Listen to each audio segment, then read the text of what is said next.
एक आदमी था, वो बहुत दुखी रहता था। उसके पास कितने दुख थे कि वो उनसे परेशान हो चुका था। तो वो बैठा, उसने बहुत तपस्या की और भगवान से प्रार्थना की वो उससे मिले ताकि अपने दुखों के बारे में बात कर सके। अब ऐसा हुआ कि भगवान को उस पर दया आई, भगवान उससे मिलने आए। उन्होंने कहा कि हे मानस, हे पुरुष, तुम्हें क्या तकलीफ है जो तुम इतनी मेरे लिए तपस्या कर रहे हो और बोल रहे हो। तो उस पर्सन ने कहा कि भगवान, मेरे ऊपर दुख बहुत है, मैं चाहता हूँ मेरे साथ से सारे दुख हट जाए और मैं एक बिना दुखों वाला जीवन व्यतीत कर सकूं। भगवान ने कहा नहीं, ये सृष्टि है, मुझे इसको ऐसे ही चलाना है।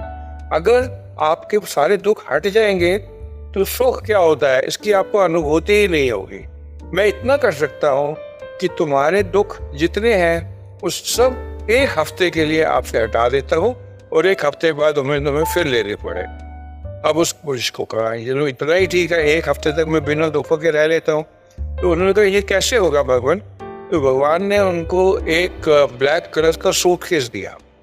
उसको कहा इसके अंदर मैं तुम्हें वरदान देता हूँ कि तुम्हारे जितने दुख, सारी टेंशन, सारी चीजें निकाल लो, इस सूटकेस के अंदर भर लो। और उस व्यक्ति ने ऐसे ही किया। उसके बाद का आगे मैं क्या करूं। उसने कहा ये सूटकेस जाकर साथ वाले कमरे में रख दो और एक हफ्ते बाद आकर ये सूटकेस ले जाना और तब ये दुख आपके ऊपर फिर आ जाएंगे।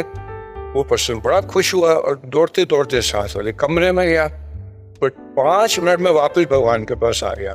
कहता है भगवान, उसके अंदर तो बहुत सारे सूटकेस पड़े हैं और सारे ब्लैक कलर के हैं। तो भगवान ने कहा तो क्या हुआ, आप जैसे और लोग भी तो आते हैं, उनको भी मैंने इसी तरीके की शिक्षा दी है कि वो अपने सारे दुख इस सूटकेस में डाल दे अपने, और सब अपने अपना रख के चले गए।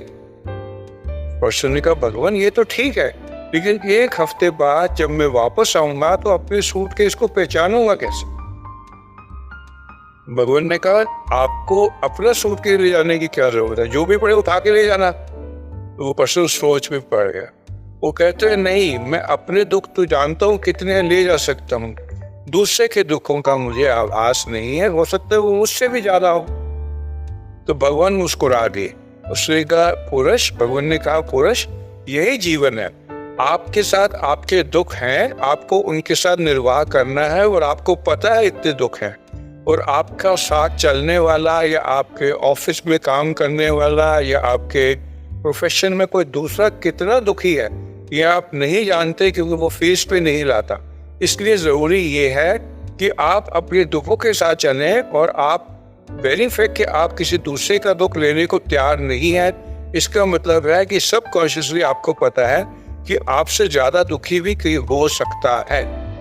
उस पुरुष को ये बात समझ आ गई और उसने आगे से भगवान से इस तरह की प्रार्थना नहीं की और केवल अपने सुख, शांति, समृद्धि, लंबी उम्र की और स्वस्थ जीवन की कामना करता रहा और बाकी लोगों में भी इस तरीके से खुशियां फैलाने का काम सोचता रहा। तो आप सबका मेरे साथ जुड़ने के लिए धन्यवाद।